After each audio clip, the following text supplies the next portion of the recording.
Babe and those out in YouTube land.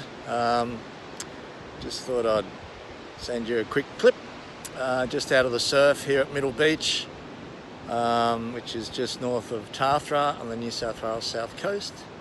And there's no smoke, there's no fires around today. Hooray! It's a beautiful day, the sun's out, temperature's beautiful. The surf was pretty good before, it's dropped off quite a bit now with the tide. There's a few people out there, but there's still some pretty fun waves to be had. It's not real big, it's about 2 or 3 foot. There's a nice one there that fella's got. But yeah, it's been a fun day so far, and I'm just about to get back on my bike and head back through the bush, through the forest. I'll pull up and show you some of the forest that hasn't been burnt around here. There's been a lot of stuff online about everything that's been burnt, and I've showed you some clips when it's been really smoky and everything. And oh, there's a little wallaby. I don't know if you guys can see that. Can you see that? There he is there. He or she. Hello. Hello there. Hopefully you guys can see that. Hang on, I'll see if I can get it. Go. There's the little wallaby there. Little friend just on the side of the track, hanging out, eating some food, sniffing around. That's a wallaby. The difference between wallabies and kangaroos is A, the size. Wallabies tend to be a lot smaller than kangaroos. And B, you can see his tail there. A kangaroo uses its tail to also help it hop, whereas a wallaby doesn't. Just uses its legs to hop with. This fella's very friendly. He's sniffing around to see whether I got any food to give him. But I don't have any, and it's never good to feed the animals in the wild, because then they become dependent on us rather than just being able to look after themselves. So he's having a sniff around. There's quite a lot of wallabies and kangaroos around here. I saw a big grey kangaroo there before, but he'll live around here. There you go. He's managed to dig up a root, getting a root or something. You can see him nibbling away there. I just startled him a little bit. You can come up this close with wallabies because they're a lot smaller than kangaroos, but kangaroos you have to be careful of because they can actually kick you and hurt you really badly if you get too close to them. And the big males will actually come up and try and kick you. If it's mating season, they'll try and have a go. So you've got to be a little bit careful around kangaroos, but wallabies are good. You can do this stuff with wallabies. A cutie. She, I think it's a she. I think it is a she.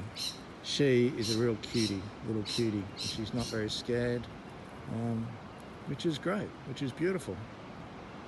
So nice to see. And they're lucky here, they've escaped the fires. There's been a lot of wildlife that's been damaged with the fires and killed and burnt.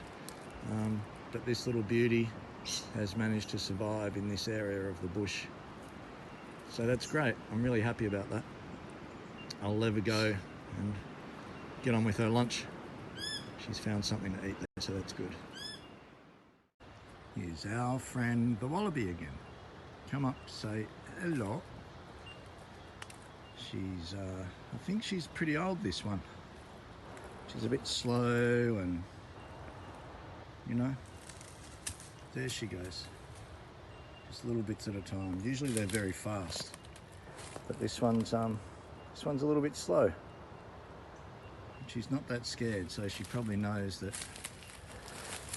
we're not out to hurt her. That sort of want to hang out, be friends. Hello, beautiful.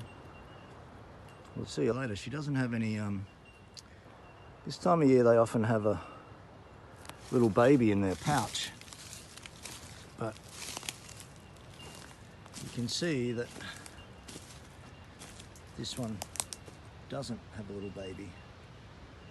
She's a little bit grey, so I think that's why she might be old. Anyway, we'll leave her in peace. Good to see you again. Bye. So yeah, how cool was that? seen a wallaby in the wild there. Yeah, so I'm just about to get back on my motorbike and head back off through the bush. I'll pull up and show you some of the stuff along the track there. I haven't been organised enough yet to be able to have a tripod fixed to my bike, but I will. There she is. There's my bike. It's got the surfboard on the side there. Yeah. But anyway, I'll see you soon, babe. What I'm worried about is that even though the fire's been here, it wasn't there's different levels of intensity of the fire, and you can see that the trunks and everything's blackened, but there's still sticks and stuff on the ground that haven't burnt. So, and there's still lots of leaves and everything on the ground, and then as when you go up into the canopy of the trees, I don't know if you can see, but there's still leaves and everything up in the canopy of the trees, and lots of big logs on the ground and all that. So what the worry is that there's still fuel here for a fire to burn through, and that's what's been happening, is that around the area, even though the fires have been through, there's been smouldering logs and things left, and that when the winds change and gets really dry again, is that those fires start up, that because there's still stuff to burn on the trees and things like that the fires just start up and go through again, which isn't good. So yeah, I think what they're trying to do now is that they're using helicopters to go around and spot the areas where the fires have been, and then get people in there to make sure that all the logs, smouldering logs and everything, have been put out and things like that.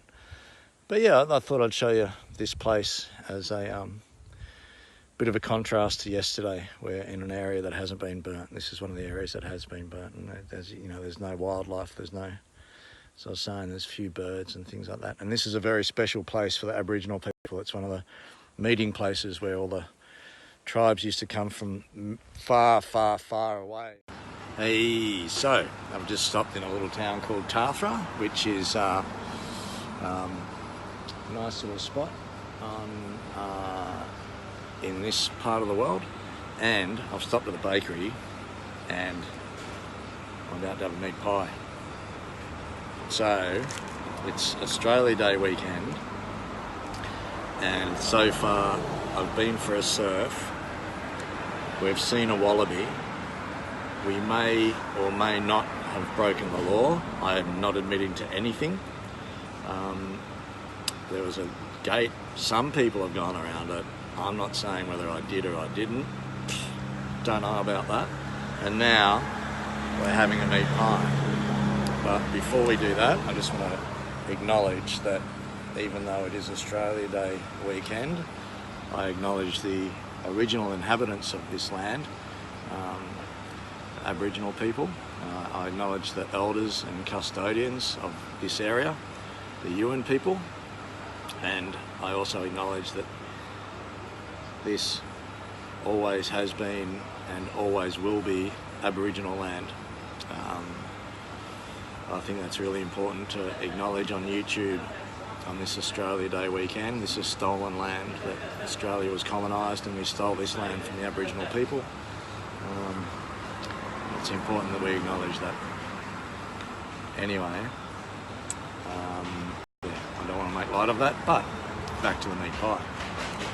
So, here's the meat pie.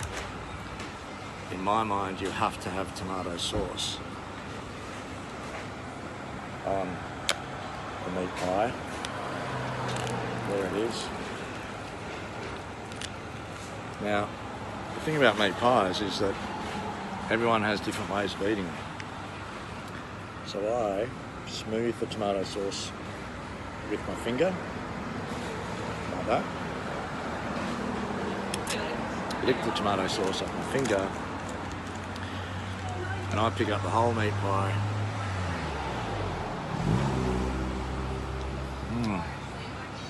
And eat it like that. Other people peel the top off it, put the sauce on it, eat that, and then eat the top separately. I can't understand that, but each to their own, I guess. Some people even eat them with a knife and fork. Freaky. But each to their own. This is how I eat them. Anyway, just thought I'd show you this. Went for seen a wallaby, been in the bush, showed you some gum trees. May or may not have broken the law.